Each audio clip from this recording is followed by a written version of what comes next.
my name is Julie Johnson, and I work for Buffalo Schools in the Career and Tech Ed department as a work-based coordinator. And usually we try and set up a lot of field trips and guest speakers to give our students some insight on what's going on in the real world. So I'm here with Amber today, and we're going to record this video for you in lieu of going on a field trip or anything like that, given our current situation. So hi, Amber. Thanks for joining us Hi, today. thank you so much. Amber, can you just start out like a little introduction for yourself, what you're doing now, things like that?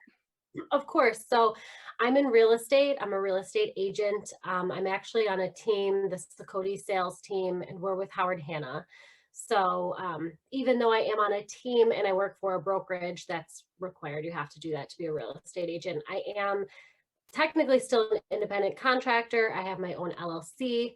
So really when you're in real estate, what people don't realize is it is just like starting your own business. You don't really get anything for free. You don't get leads, anything like that. So it's just from like starting from the ground up. So I'm in real estate. I do a little investing on the side as well in real estate. So under the whole umbrella, I try to diversify. Nice. And already I think we have a learning opportunity. Can you just briefly explain what an LLC is and why you chose to Yeah. open that for yourself? Of course, so it's a limited liability company.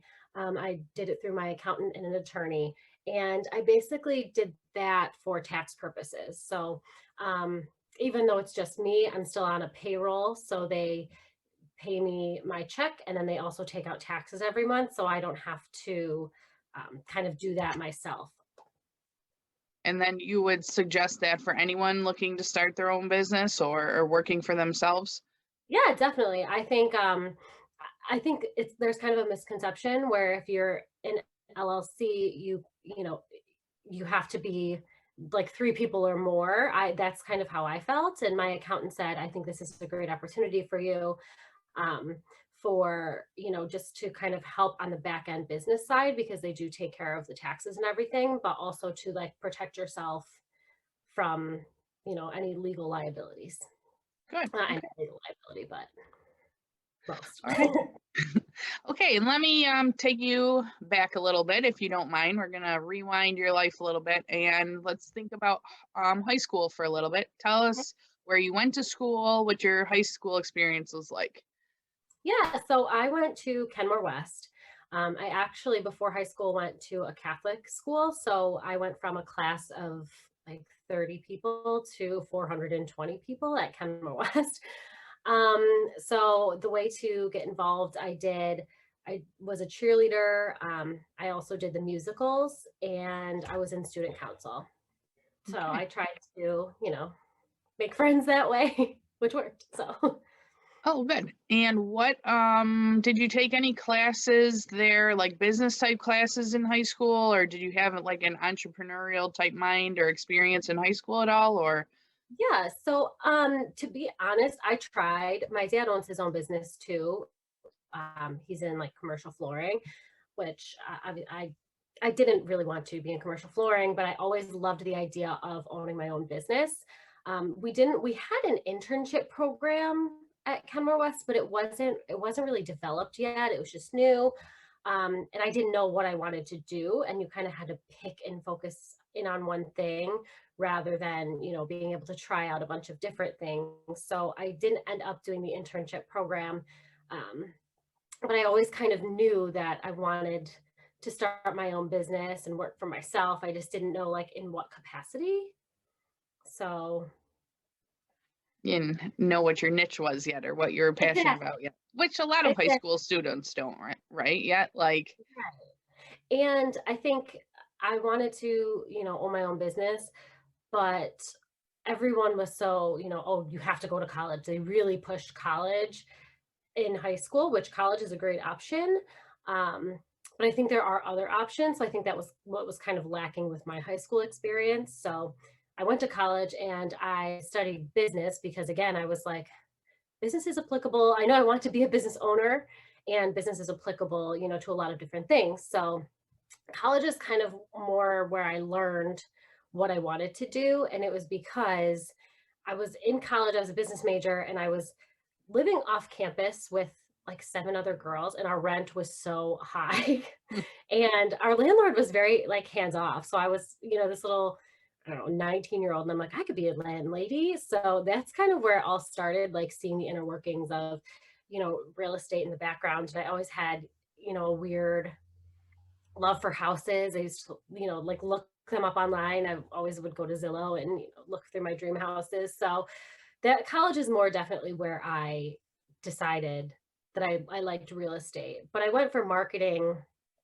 and management. So I was interested in marketing as well. I always have been. So after college, I worked at a few different places. I worked at Enterprise Rent-A-Car for a really long time, which was a great experience with, working with customers and problem solving. And then I got what I thought was my dream job. I worked for the radio stations doing marketing. So super cool job.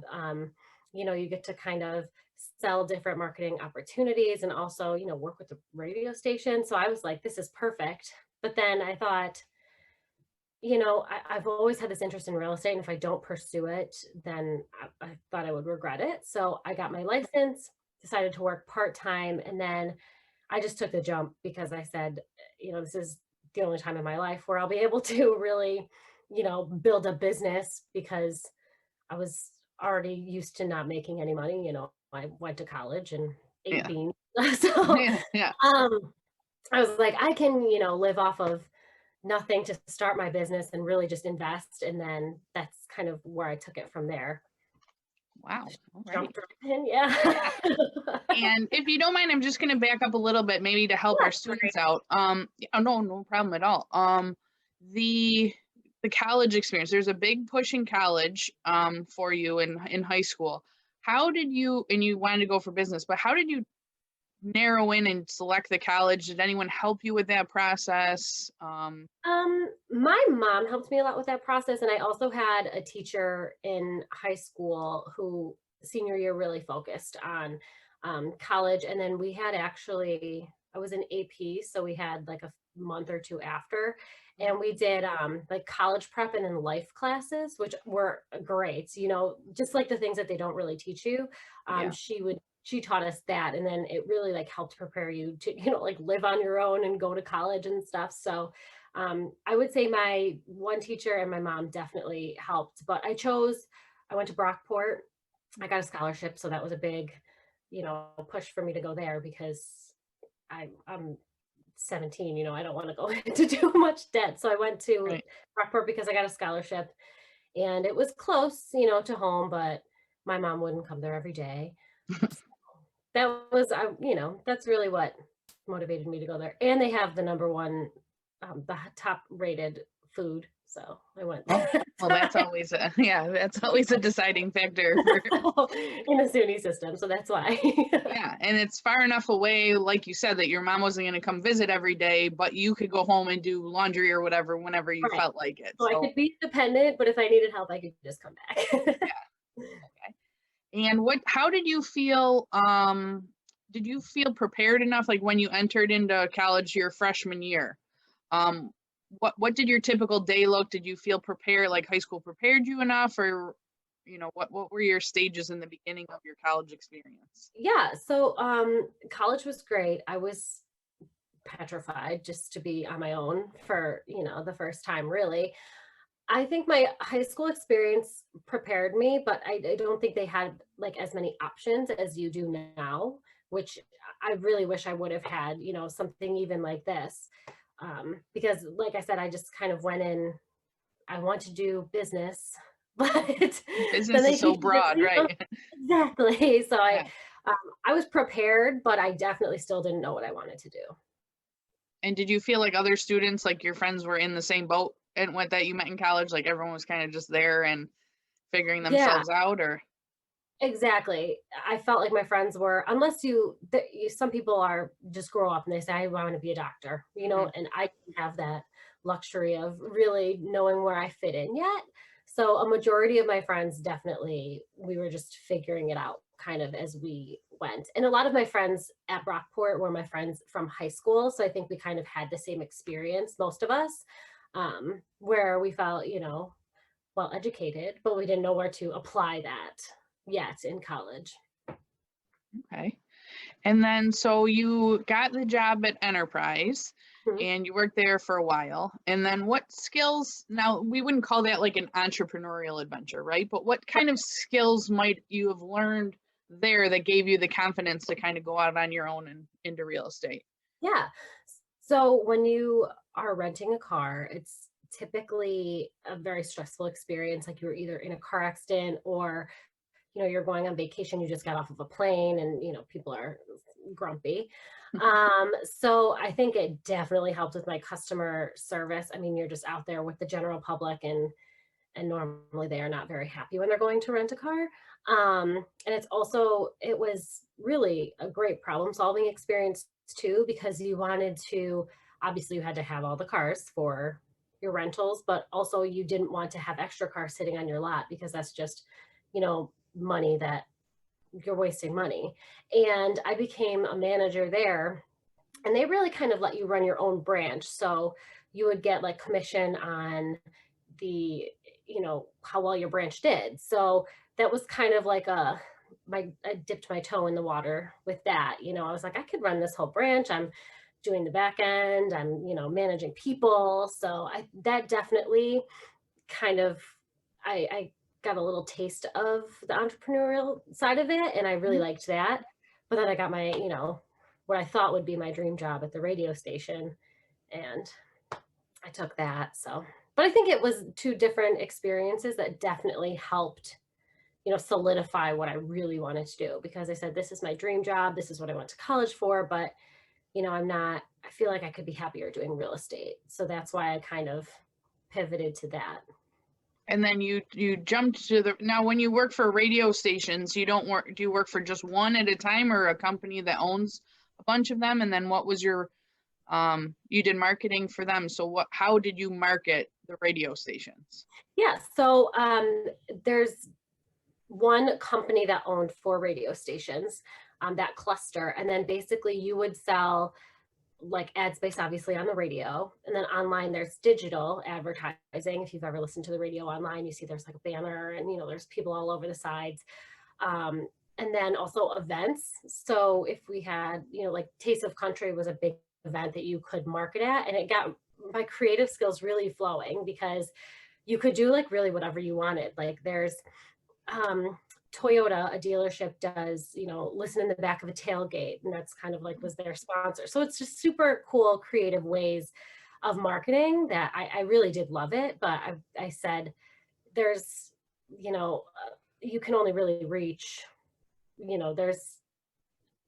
can't really reach past for earnings in the radio station, and being an entrepreneur, you can really just do whatever you want.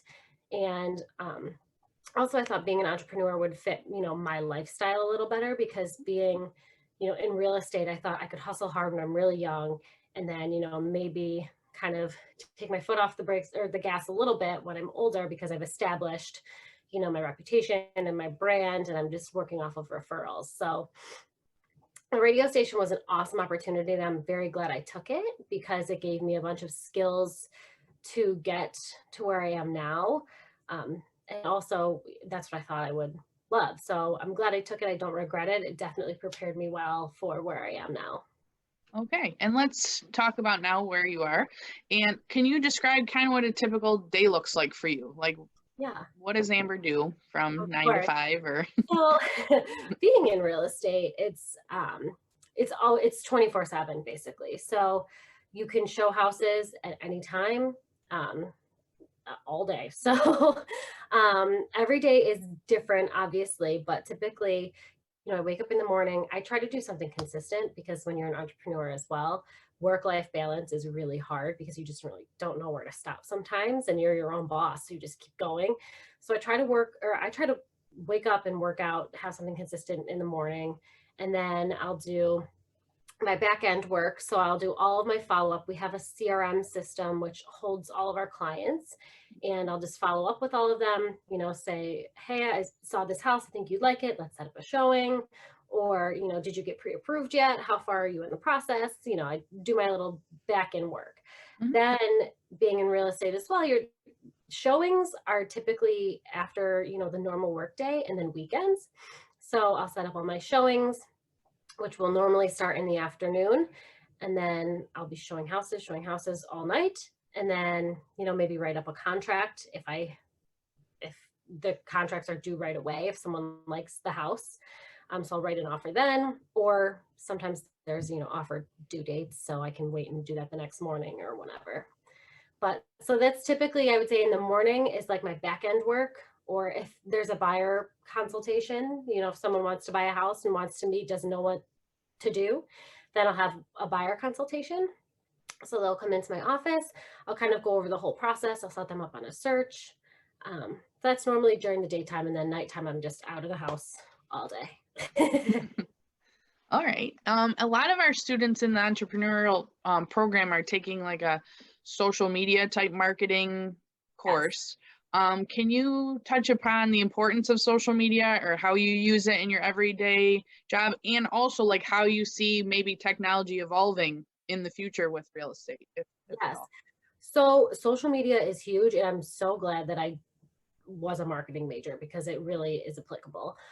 Even in real estate, when some people don't think that it is as applicable, because typically in real estate, most of our leads come from Zillow, but then I always tell my teammates and everyone else, if you get a call from Zillow, that's a client, there's so many real estate agents in Buffalo. They're going to Google you, you know what I'm saying? And then look at your Instagram, your Facebook. So even if it's an indirect way, branding is huge.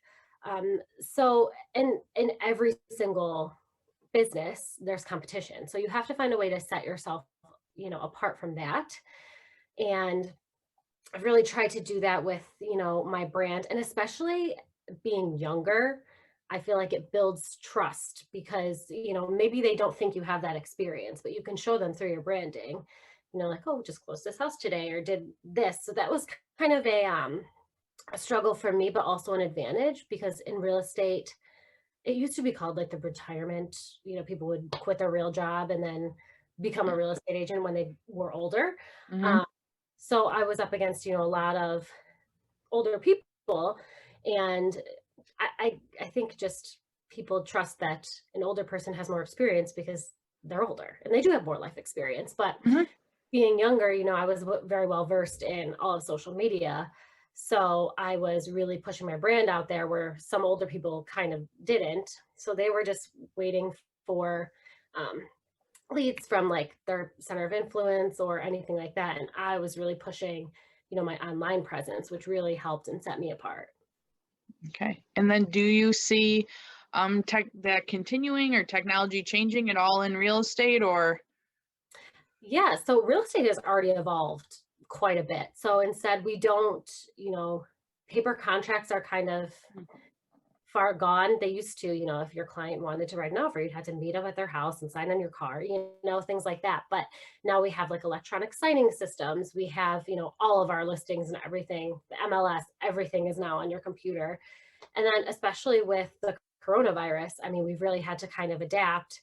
So we weren't able to do showings. So we had to, I paid for someone to come in, a photographer, and do like a 360, like kind of dollhouse tour, which, helps. So I think with the coronavirus, it definitely helped us get like a taste of what's to come. I mean, there's nothing like going into a house and like, getting your gut feeling about it and feeling the layout. But I definitely think a lot more is going to be done online, even with that. Oh, yeah. Interesting. Virtual tour. Yeah. And then what challenges do you find in your job or your personal life with your job, or what's difficult about this? It's great to have make your own schedule, right? You have to work with your clients, but like, what's some of the tougher parts of this? So with real estate, I would say the biggest part is work-life balance. Because like I said, you never really know, you're kind of on your client's time or a seller's time, because I'll get a call from my client saying, I really love this house. And then I look and offers are due, at 5 p.m. tonight. So I'm like, okay, got to clear my schedule so we can see this house. You have to really figure that out.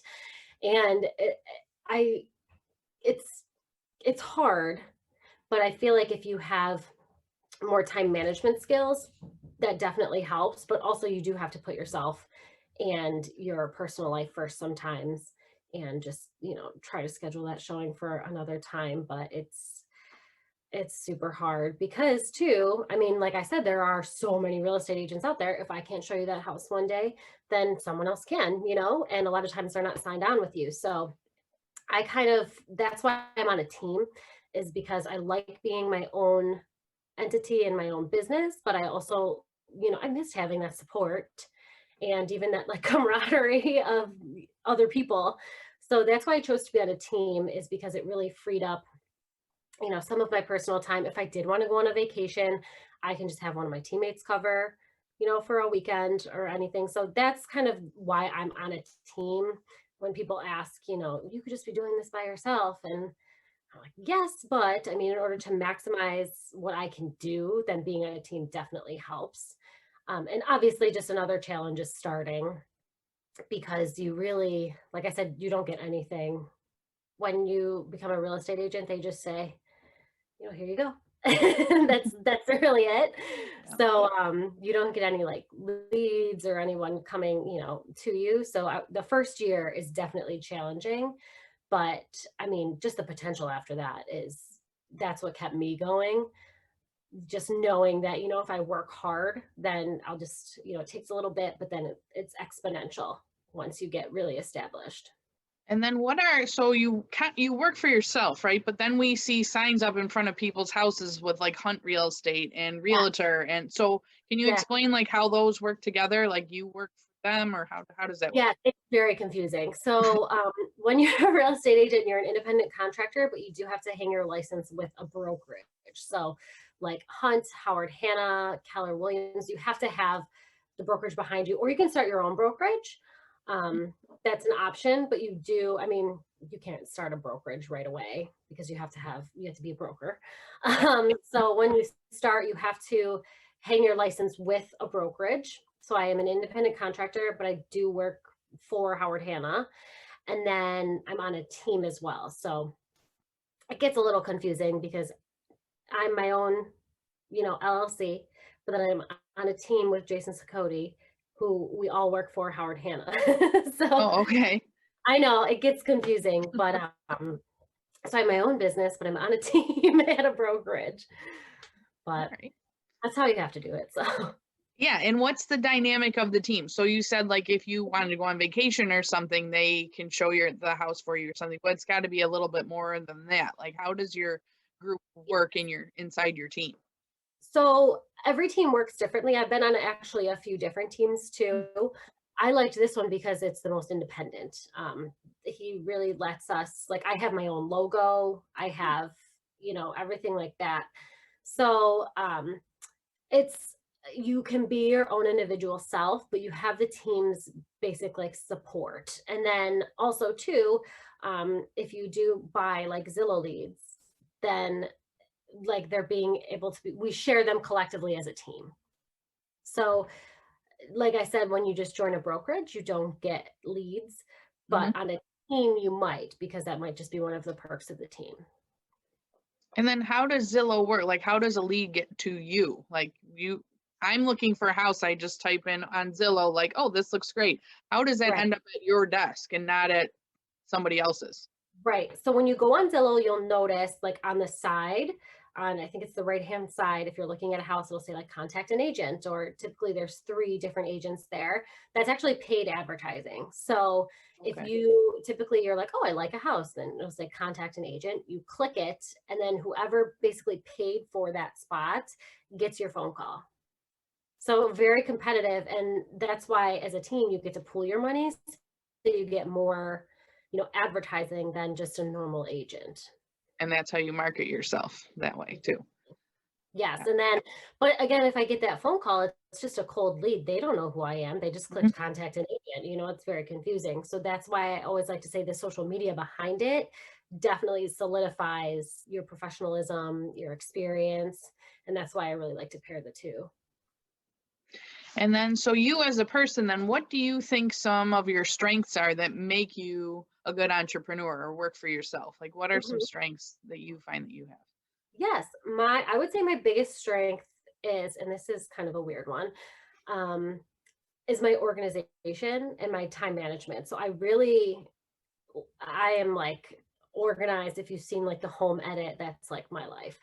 So, but when you're being an entrepreneur, like it's all you. So you have to be organized and you have to be able to, manage your time and schedule things, because if someone calls in for a showing and you're just a mess, you're not going to know when you're even available. You're going to, lose their contract. You're not going to show up to the showing. So I definitely think organization and time management, that's one of my biggest strengths. I would also say leadership, because you have to work well with others, and you have to, hold yourself accountable. So when you're an agent, you are the front lines for your client. So you have to really like lead them, and then also, lead your other teammates to help you.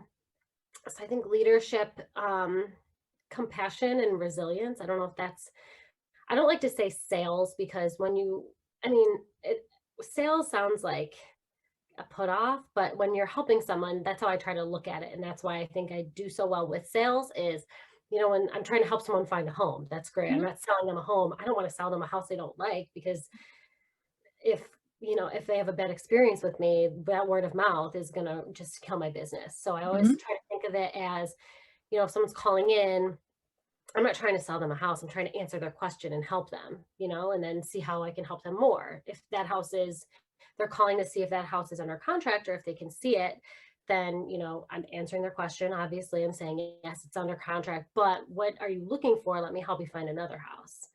So I think that compassion and just trying to help really helps with my sales Mhm. and being resilient. You get knocked down, so many times, but you just have to get back up. I mean, especially in real estate, the market is insane.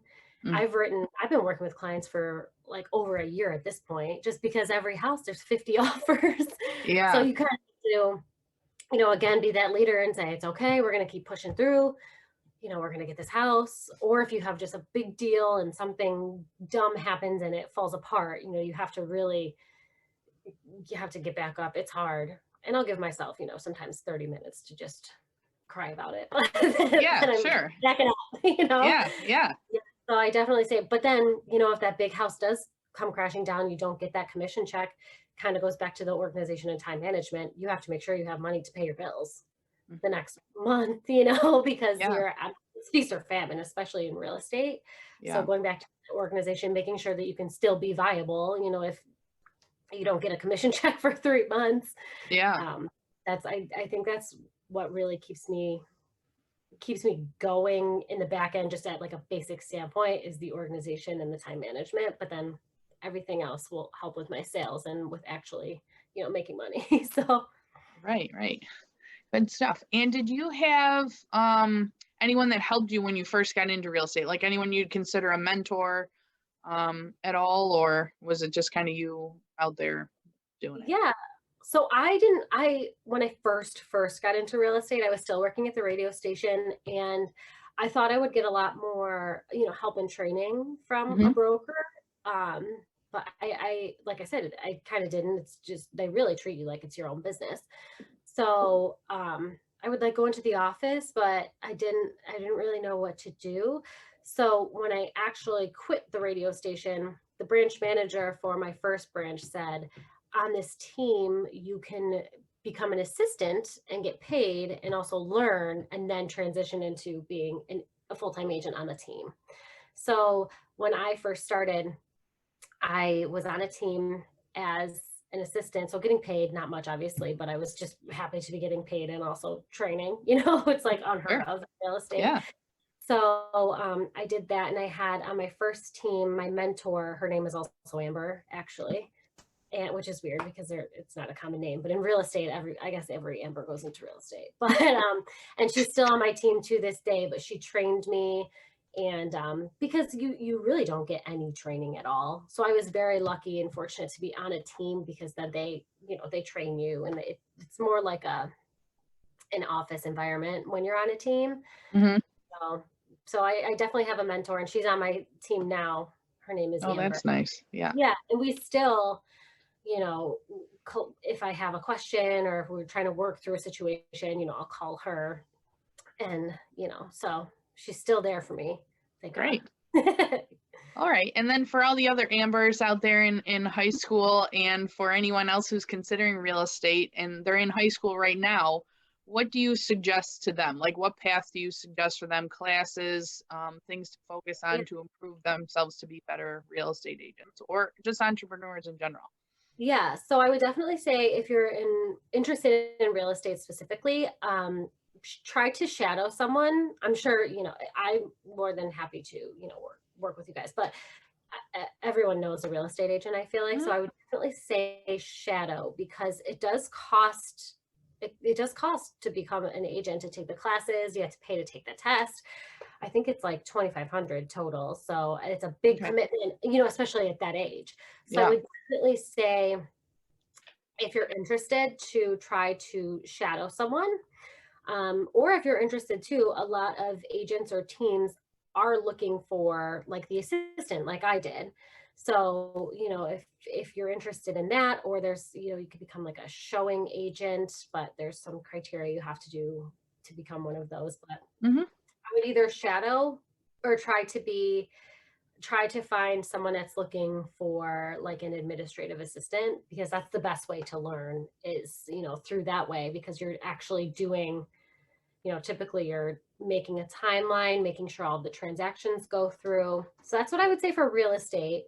And any other, I would say just try out everything that you want, because I think a lot of people think that when you start a business, you have to be older, or you have to, have a little bit of money to start the business. But if you're young, I mean, you have such an advantage if you start early. But I think the only hard part is finding out, what do I even want to do? I have no idea. So you guys have a lot of programs, which I wish I had back in the day, but I'm also, just go out there, go to a business, try to shadow. I mean, everyone is looking for, a little bit of extra help. And if you can get, intern, if you can do anything like that. I was an intern at Enterprise to start. That's where I started. But I would say, don't be afraid. Just go out and, try out everything, because you're really going to get something from every single, every single job that you have or that you try out. You're going to learn something. I mean, I'm doing real estate and I started in rental cars. They're nothing alike, but it definitely helped me in my, in starting my business. And business owners are always looking for free help, or, just an intern or anything like that. So I think it's very advantageous when you're younger to start a business, even though it seems scary and it seems, like you can't do it. It's kind of like against the norm, but it's the perfect time, because you don't really need that much money to, sustain yourself when you're younger. And you don't really have that many responsibilities typically. So I think it's the perfect time to start. And also too, I mean, this is just my real estate plug, but I bought a duplex when I got out of college, and I lived in one side and then the other side paid my rent. So buy real estate. Yeah. Love it. Yeah. So you kind of like invest in yourself, right? Like Exactly. by buying that, you invested in yourself. And it honestly is probably the only reason, or one of the only reasons, that I was able to start my own business, because my parents, they helped me emotionally, but they didn't, give me anything to start up. So it really, my bills were so low because I bought this, and there are so many programs out there. There's, first time home buyers and grants. So I did that. I did a grant and bought this house, and that's truly how I was able to start. Great. Yeah. Any other advice for high school students? Like anything that you wish you would have done in high school differently, or anything you can think of just as like a last closing statement for students? Yeah, of course. I think, just not to harp on it again, but take all of your opportunities. I mean, try to just try everything that you want, try every different job, whatever you're thinking, because it's going to set you up for success and make your life so much easier if you, start it young. And don't be scared either. I was petrified. Yeah. I'm like signing my, resignation, shaking and like crying. But don't be scared. And if it doesn't work out, then just try something else. You have time when you're young, especially. So, just really try to believe in yourself. That sounds kind of corny, but just believe in yourself and try everything that you can while you're young. Because I mean, when you're young, all you have is time. So Yeah. just, if you want to be a doctor, well, I don't know if they'll let you in the room, but you can channel someone. Yeah. I would definitely say just try to figure it out a little earlier, and you'll be just so much better off. Yeah, because time is money, right? Like even in our lives, time is money. So if you find a career that maybe you don't have to go to college for, Mhm. that's not an avenue for everybody, and every career Right. doesn't require college. So just have Exactly. ideas of what you want to do, and maybe the quickest way and most beneficial way to take advantage of them for yourself. Right. Because I mean, I learned that I wanted to do real estate in college, but you don't need a college degree to do real estate. So, and it's so much easier if you start out, you don't have those student loans, as Yeah. bills either. Yeah. So, college was a good experience for me, and it did help me figure out that I wanted to do real estate. But I Hmm. mean, if I figured that out before college and didn't have my student loans, that would just be even better. Yeah. you know? Okay. Well, thank you, Amber, for your time and a lot of valuable information that we can't get out of textbooks. And this is like why we like to have these types of interviews. So Thank you. maybe someday in the future we can do a job shadow with you, or Yeah, you I can would come love that. talk to our class. But for now, thank you very much. Thank you.